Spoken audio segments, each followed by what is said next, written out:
खौफनाक स्टेशन। नरेंद्र एक news reporter था और अपने बढ़िया काम के लिए बड़ा ही मशहूर था। वह अपनी न्यूज स्टोरी बनाने के लिए किसी भी खतरनाक से खतरनाक जगह जाने से डरता नहीं था, क्योंकि उसका कहना था कि भूत प्रेत कुछ भी नहीं होते हैं और मैं आत्मा पर विश्वास नहीं करता।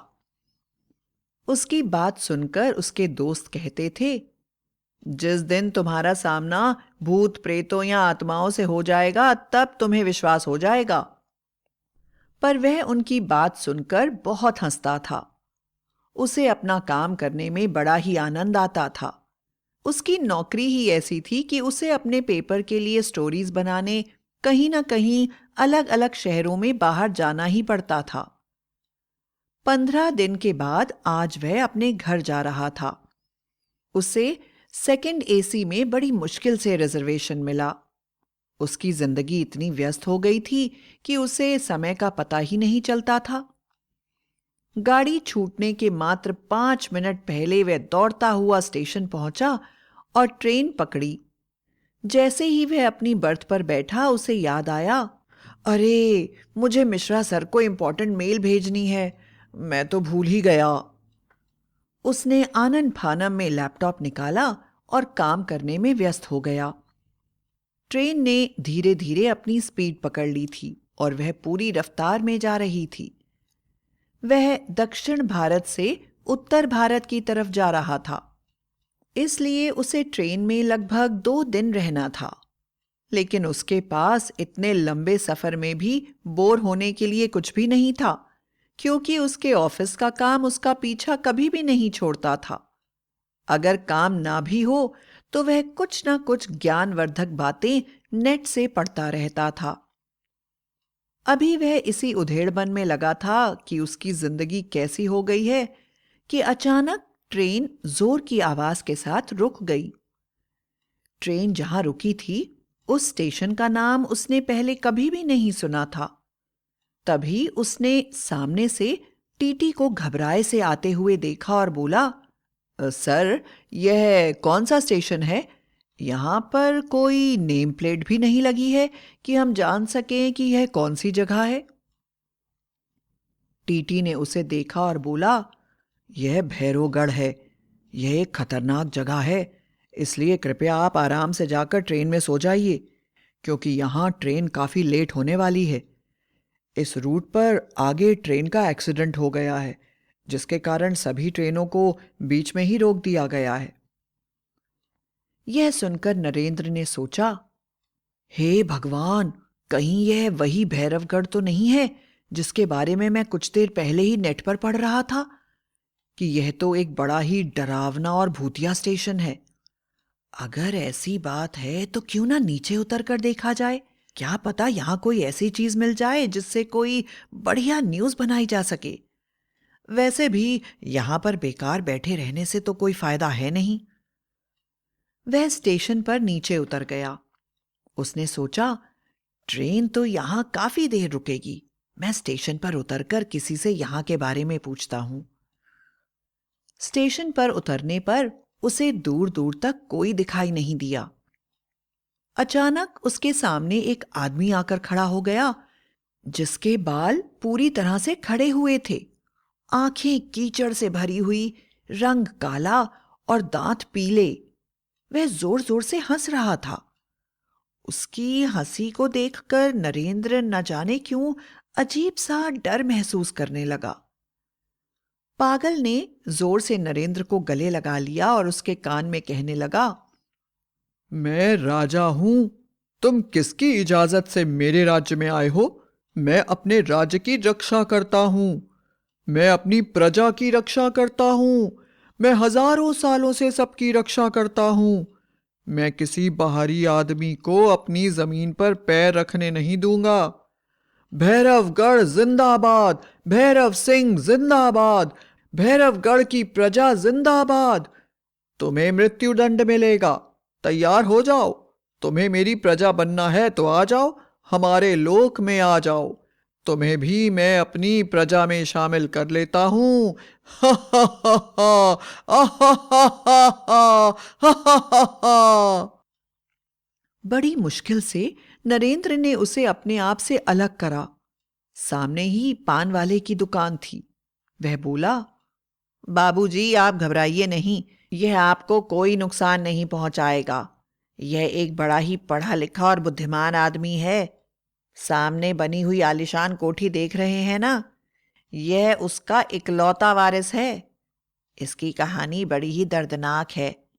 एक दिन की बात है, मैं सुबह सुबह जब अपनी दुकान के पास सफाई कर रहा था तो मैंने देखा कि कुछ लोग बहुत ही घबराए हुए घूम रहे हैं।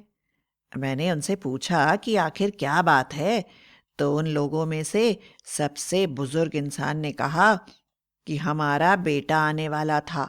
वह 26 साल का है। वह यहाँ तो आया है, लेकिन उसे ट्रेन से नीचे उतरते किसी ने नहीं देखा है।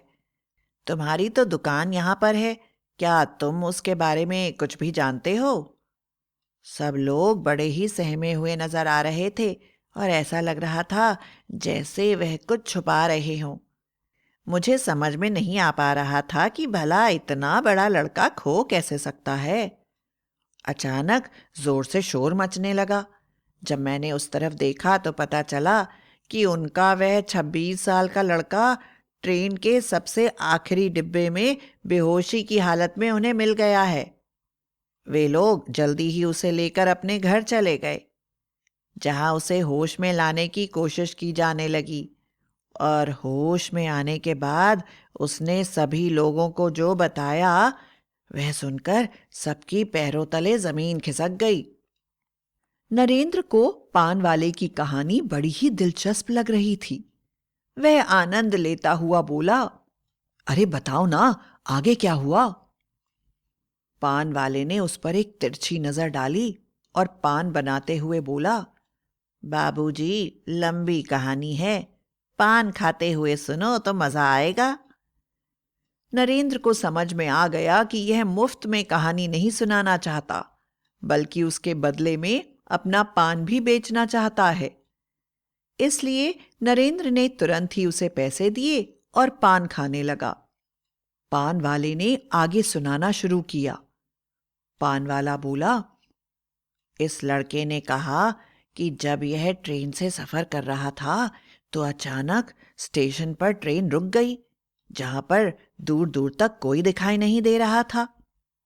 लेकिन अचानक एक पागल आया और उससे लिपटकर उसके कान में, मैं राजा हूं, तुम किसकी इजाजत से मेरे राज्य में आए हो? मैं अपने राज्य की रक्षा करता हूं, मैं अपनी प्रजा की रक्षा करता हूं, मैं हजारों सालों से सबकी रक्षा करता हूं, मैं किसी बाहरी आदमी को अपनी जमीन पर पैर रखने नहीं दूंगा। भैरवगढ़ जिंदाबाद, भैरव सिंह जिंदाबाद, भैरवगढ़ की प्रजा जिंदाबाद। तुम्हें मृत्युदंड मिलेगा, तैयार हो जाओ। तुम्हें मेरी प्रजा बनना है तो आ जाओ, हमारे लोक में आ जाओ। तुम्हें भी मैं अपनी प्रजा में शामिल कर लेता हूँ। हा हा हा हा, हा हा हा हा हा।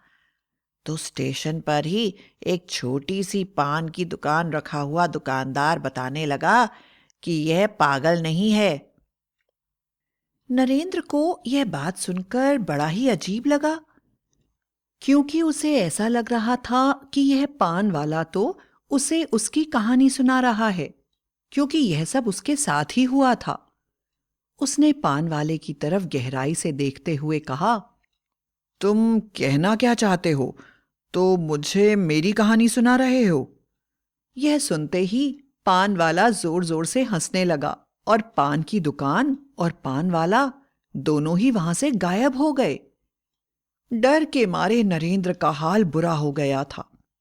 अचानक उसने देखा पान वाला उसी पागल के पास खड़ा हुआ है और पागल हवा में उड़ते हुए हंस रहा है और कह रहा है, मैं राजा हूं, तुम किसकी इजाजत से मेरे राज्य में आए हो?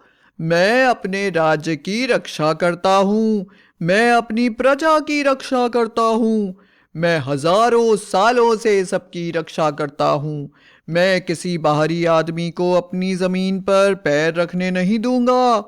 भैरवगढ़ जिंदाबाद, भैरव सिंह जिंदाबाद, भैरवगढ़ की प्रजा जिंदाबाद। तुम्हें मृत्युदंड मिलेगा, तैयार हो जाओ। तुम्हें मेरी प्रजा बनना है तो आ जाओ, हमारे लोक में आ जाओ। तुम्हें भी मैं अपनी प्रजा में शामिल कर लेता हूँ। हा हा हा हा हा हा हा हा हा हा हा। नरेंद्र को समझ में नहीं आ रहा था। वह किसी तरह से भागता हुआ ट्रेन के अंदर चढ़कर अपने डिब्बे में बैठा। उसने जल्दी से दरवाजा बंद कर लिया और बाथरूम की तरफ बढ़ा। लेकिन बाथरूम का दरवाजा खोलते ही उसकी चीख निकल गई, क्योंकि वह पागल आदमी वहां पर भी खड़ा हुआ जोर जोर से हंस रहा था। अचानक उस पागल आदमी के हाथों की उंगलियां लंबी होने लगी और उसने कहा, भैरवगढ़ में पैर रखने से पहले राजा हरि सिंह से इजाजत लेनी चाहिए। मैं बिना इजाजत मेरी जागीर में कदम रखने वाले को मृत्युदंड देता हूं। तुम्हें स्टोरी चाहिए ना, तो लो, आज मैं तुम्हें तुम्हारी मौत की कहानी देता हूं। नरेंद्र जोर जोर से चिल्लाने लगा और टीटी को मदद के लिए पुकारने लगा। पर जब तक उस आदमी के खतरनाक नाखून उसकी गर्दन तक पहुंचते, तेज झटके के साथ ट्रेन चल पड़ी। आदमी गायब हो गया और नरेंद्र की आंख खुल गई। वह डर कर उठकर बैठ गया। उसने देखा कि वह तो अपनी बर्थ पर आराम से सो रहा है और आसपास कोई नहीं है। वह समझा कि टीटी के यह कहने पर अपने बर्थ पर जाकर सो जाइए, थका होने के कारण वह सचमुच ही सो गया। और भैरवगढ़ की कहानी पढ़ने के बाद जब उसे पता चला कि ट्रेन भैरवगढ़ में रुकी है, उसे इस तरह का भयानक सपना आ गया और नरेंद्र मुस्कुराने लगा। तभी चाय वाला अंदर आया और नरेंद्र ने उससे चाय खरीदी। जब उसने चाय वाले को पैसे देते समय उसके हाथ देखे तो उसकी चीख निकल गई, क्योंकि उसकी उंगलियां बिल्कुल वैसी ही थीं जैसी उसने सपने में देखी थीं। उसने जब अपनी आंखें उठाकर चाय वाले के चेहरे की तरफ देखा तो वह यह देखकर हैरान रह गया कि वहां पर कोई भी नहीं था। सिर्फ एक हाथ हवा में चाय दे रहा था और नरेंद्र के देखते ही देखते वह हाथ हवा में गुम हो गया। लेकिन चाय की प्याली अभी भी सामने बनी टेबल पर रखी हुई थी। नरेंद्र जोर जोर से चीखने लगा और घबराकर भगवान को याद करने लगा। तुरंत टीटी वहां आया और बोला, देखिए साहब, यह स्टेशन बड़ा ही खतरनाक है, इसलिए मैंने आपको बाहर जाने से मना किया था, लेकिन फिर भी आप बाहर चले गए और हमें स्टेशन पर बेहोश मिले थे, जिसके बाद हम आपको यहां बर्थ पर लिटाकर चले गए थे। अब आप कैसे हैं, यह देखने आया हूं। अब तो नरेंद्र को काटो तो खून नहीं। वह समझ गया कि उसने जो कुछ भी अनुभव किया है उसका सपना नहीं बल्कि हकीकत थी, और उसने अपनी जिंदगी में पहली बार आत्माओं को अपनी आंखों के सामने देखा था। उस दिन के बाद उसने ऐसा कभी नहीं कहा कि आत्माएं नहीं होती, बल्कि वह इन पर सबसे ज्यादा विश्वास करने लगा और उसने अपने न्यूज़पेपर के लिए पहली बार अपने इस अनुभव से संबंधित एक डरावनी कहानी छपवाई।